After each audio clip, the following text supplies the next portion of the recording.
Hello everyone, welcome back to this channel. কেমন আছো তোমরা সবাই? আই হোপ সকলেই খুব ভালো আছো, সুস্থ আছো। আমরাও বেশ ভালো আছি, সুস্থ আছি। সকলেই সুস্থতা কামনা করে এখন থেকে আমি আমার ব্লগটা স্টার্ট করছি। আই হোপ আজকের এই ব্লগটি দেখতে তোমাদের অনেক অনেক ভালো লাগবে। ফাইনালি চলে এসেছিলাম বিয়েবাড়ি, আর বিয়েবাড়িতে এসে ব্লগটা স্টার্ট করেছিলাম। ভেবেছিলাম বাড়ি থেকে ব্লগটা স্টার্ট করব, কিন্তু সত্যি প্রত্যেক দিনের ন্যায় এই দিনও সম্ভব হয়নি, কারণ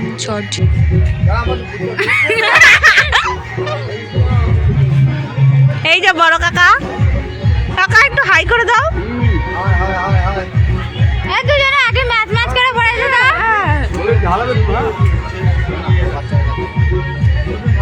ফোনে পোস্টার কাছে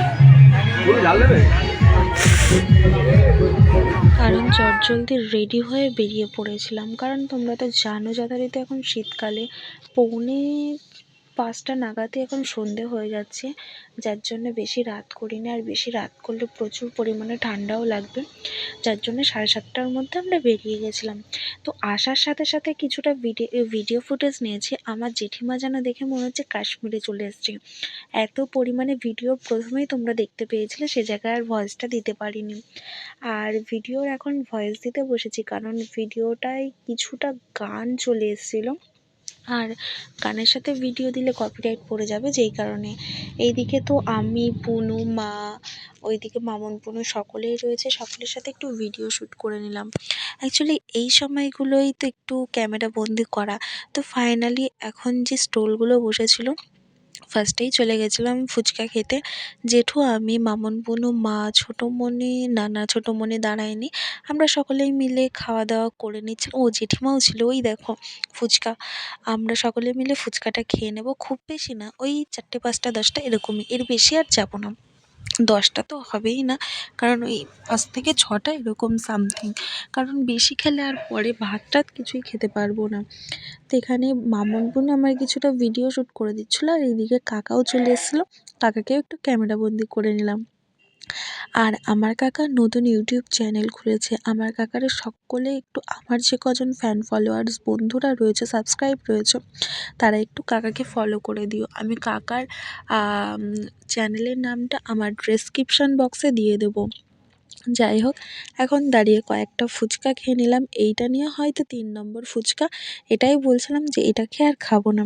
ফুচকা খাওয়া দাওয়ার পরে চলে যাবো এখন কফি খেতে, যেহেতু শীতকাল, কফি না খেলে হবে না, কারণ প্রচুর ঠান্ডা লাগছে। জাস্ট আমি সোয়েটারটাই গায়ে দিয়ে এসেছিলাম, আর আসার সময় মাথায় একটা স্টোল পেঁচিয়ে এসেছিলাম, কিন্তু এই দিকটা প্রচুর পরিমাণে ঠান্ডা, যেহেতু মাঠের পাশে। ফাইনালি এদিকে তো কন্যাযাত্রী সকলেই চলে এসেছে। ও তোমাদের সাথে ভিডিওর মানে শুরুর থেকেই আমার বলাই হয়নি কী কারণে আমি বিয়েবাড়ি এসেছি বা কার বিয়ে ছিল। হ্যাঁ, তোমরা অলরেডি সকলেই ভাবছো যে দিদিভাই ভিডিওটা তো আনলো, কিন্তু বিয়ের স্টার্টও করে দিল, সমস্ত কিছু বলা শুরু করে দিল, কিন্তু কার বিয়ে সেটাই বলেনি। ফাইনালি আজ হচ্ছে সেই দিন, আমার মামার বিয়ে। কিছুদিন আগে শর্ট ভিডিও তোমাদের সাথে শেয়ার করেছিলাম মামার আইবুড়ো ভাতের ভিডিও। মামার বিয়ের দিনের তো আর যেতে পারিনি, সেই দিনের কোনো ভিডিও ফুটেজ আমার কাছে নেই, আর যতটুকুনি যা পাবো পরে আমি তোমাদের সাথে শেয়ার করে দেবো। এমনিও মামার বিয়ের শর্ট ভিডিও তোমাদের সাথে শেয়ার করেছিলাম। এইদিকে এখন এই যে মামার বন্ধুরা চলে এসছে, মামাকে কিছু গিফট দিচ্ছে। এইদিকে তো এই যে আমাদের মামি আর মামা, প্রচুর পরিমাণে আমরাও খুব হ্যাপি হয়েছিলাম। জানো তো মামার বন্ধুরা যা পরিমাণে জিনিসপত্র নিয়ে আসছে, এগুলো দেখলেই একেবারে হাস্যদায়ক ব্যাপার, খুবই মজা হয়েছিল। এই সব পর্বগুলো চলছে, বেশি আর বকবক করব না। তার বন্ধুরা কি বলছে না বলছে, আমার তো বেশ ভালো লেগেছে। চলো ভিডিওটা দেখতে থাকো।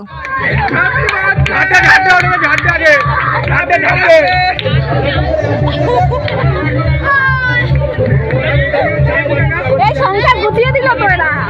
এই চিমটি এনেছি আপনাদের কাছে 50 টাকা, মাত্র 50 টাকা। এই না হরেক মাল 10 টাকা। ডিম সেদ্ধ কচুরি আছে, ডিম সেদ্ধ আছে, পরোটা আছে।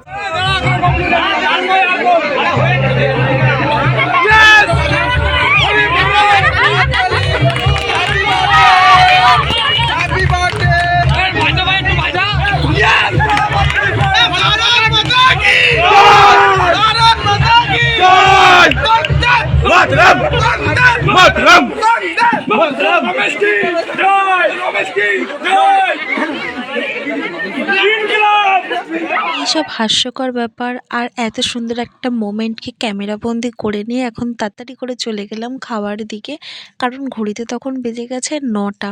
শীতকালের ৯টা মানে অনেকটাই রাত। দেখেছো আমাদের অবস্থা, সোয়েটার পরে বিয়েবাড়ি। মানে এরকম লেভেলের কীরকম যে বলবো, গায়ে এতগুলো বস্তা চাপিয়ে যেতেও কেমন একটা লাগে। তবুও কিছু করার নেই। যাই হোক, মামার বিয়ে বলে কথা। ফাইনালি এখন খাবার টেবিলে চলে এসেছি। আর একটা জিনিস তোমাদেরকে নোটিশ করাই, এখানে যারা ক্যাটারার ছিল তাদের পোশাকগুলো আমার বেশ ভালো লেগেছে। তারা ধুতি আর পাঞ্জাবি পরে ক্যাটারিং করছিল, বেশ সুন্দর। ফার্স্টেই ভাত আর সাথে চলে আসলো কী বলে এটা, মাছের মাথা দিয়ে মুড়িঘণ্ট ডাল আর সাথে চিপ ভাজা। আর একটা তোমাদেরকে কথা বলি, ওটা চিপ না, চিপস ভাজা। যখন থালা গ্লাস দিয়ে গেছিলো, আমি না গালে হাত দিয়ে একটু অন্য কিছু চিন্তা করছিলাম। তো একটা দাদাভাই এসে আগেই আমার হাতটা, মানে ওই ক্যাটারার দাদাভাই হাতটা নামিয়ে দিয়ে বলল, গালে হাত দিয়ে কেন বসে আছো? তো সেটাই আর কি, মানে কিছুই নয়, তবুও গালে হাত দিয়ে বসেছিলাম। এটাই সবসময় যখনই একটুখানি বসি না, গালে হাত দিয়ে কিছু একটা জিনিসের মধ্যে চলে যায়। তো ফাইনালি এখন চলে আসলো আমাদের মাছ, রুই মাছের ইয়ে করেছিল, কাতলা কালিয়া করেছিল। রুই মাছ না, কাতলা কালিয়া করেছিল। আমি সরি, ভুল বললাম, কাতলা কালিয়া করেছিল, সেটাই দিল।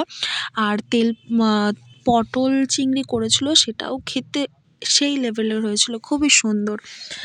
আর যাই হোক, এখানে এখন কিছুটা ভিডিও বুনু ধরে দিচ্ছিল ক্যামেরাটা, কিছু আমি নিজে করছিলাম। এইভাবেই আর কি করছিলাম। আর বেশ ভালো লাগছে। রান্না-টান্না সত্যিই খুবই সুন্দর হয়েছিল। নিজের মামাবাড়ি বলে প্রশংসা করব না, সত্যিই রান্নাবান্নাগুলো খুবই সুন্দর হয়েছিল। যেগুলো সুন্দর সেগুলো তো বলতেই হবে সুন্দর। আর বেশ মজাও করেছি। আর এখানে ক্যাটারিং দাদাদের পোশাকটা সত্যি বলছি আমার বেশ ভালো লেগেছে, বেশ। আর এই টেবিলে আমরা এই ৫ জন বসেছিলাম, আর ওই পাশে ছোটকারাও ৫ জন বসেছিল। জেঠু, জেঠিমা, ছোটোমণি, অনিভাই আর ছোটকা। তো ফাইনালি এখন চলে আসলো চিকেন। চিকেন আমি যদিও চিকেন লাভার নই, অত পরিমাণে ভালোও লাগে না। জাস্ট ১ পিস নিয়েছিলাম, সেটাও আমি খেতে পারিনি। শুধু ঝোল দিয়েই খেয়ে নিয়েছিলাম ভাত। আর এইদিকে কাকা চিকেন খাচ্ছিল, সেটাই আর কি দেখাচ্ছিল। তো সেই লেভেলের মজাও হচ্ছিল, সেই লেভেলের আনন্দও হচ্ছিল। শীতকালের বিয়েই ফার্স্ট পেলাম একটা, যেখানে ইনভাইট পেয়েছিলাম আর সেখানে চলেও গেছিলাম। এই মামুন বুনুর এই হাস্যকর একটা ব্যাপার, যেটা ও এখন চিকেন খেতে পারছে না, চিকেন দিয়ে ভাত।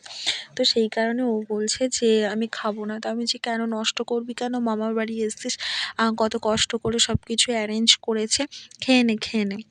আর না খেতে পারলে পকেটে করে নিয়ে যা বাড়িতে, সেটাই আর কি বলছিলাম। তো সেটাই দেখাচ্ছিল যে পকেটে করে নিয়ে যাচ্ছে। এইদিকে আমার তো চাটনি পাঁপড় পড়ে গিয়েছে, আর মিষ্টিও দিয়ে দেবে এর পরে।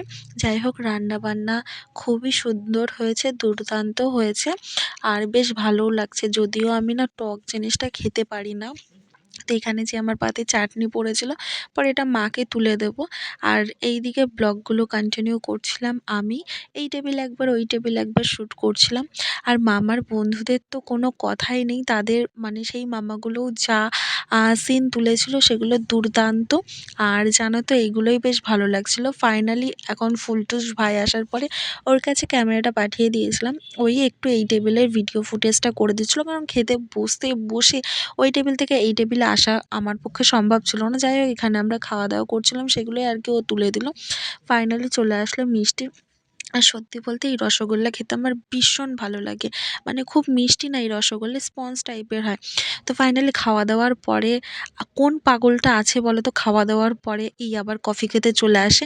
বড় কাকিমার সাথে কথা বলতে, আমরা খাওয়া দাওয়ার পরে হাত ধুতে গেছিলাম, ওইদিকে বড় কাকিমা গেছিল। গিয়ে বলছে, মা সব ঠিকঠাক খাওয়া দাওয়া করেছিস তো? এই যে আমার বড় কাকিমা, যে হচ্ছে গ্রিন কালারের শাড়ি পরে রয়েছে, কাকিমার ভাইয়ের রিসেপশানে গেছিলাম। তো বেশ মজা করলাম। তো কাকিমারে বলছিলাম যে, তোমার ঠান্ডা লাগছে না? কাকিমা বলছে, হ্যাঁ রে মা, আমারও ঠান্ডা লাগছে, চল একটু কফি খেয়ে আসি। খাওয়া দাওয়ার পরে ঠান্ডা লাগছিল বলে কফি খেতে চলে গেছিলাম। আর সত্যি বলতে বেশ এনজয় করেছি, খুবই ভালো লেগেছে। লাস্টের পজিশনে দেখো এখন আমি ঘুরছি, আমার বেশ ভালো লাগলো। এখানে শেষ করলাম। ভিডিওটা কেমন লাগলো কমেন্টে জানাবে। দেখা হচ্ছে নতুন কোনো ভিডিওর সাথে। ভালো থেকো।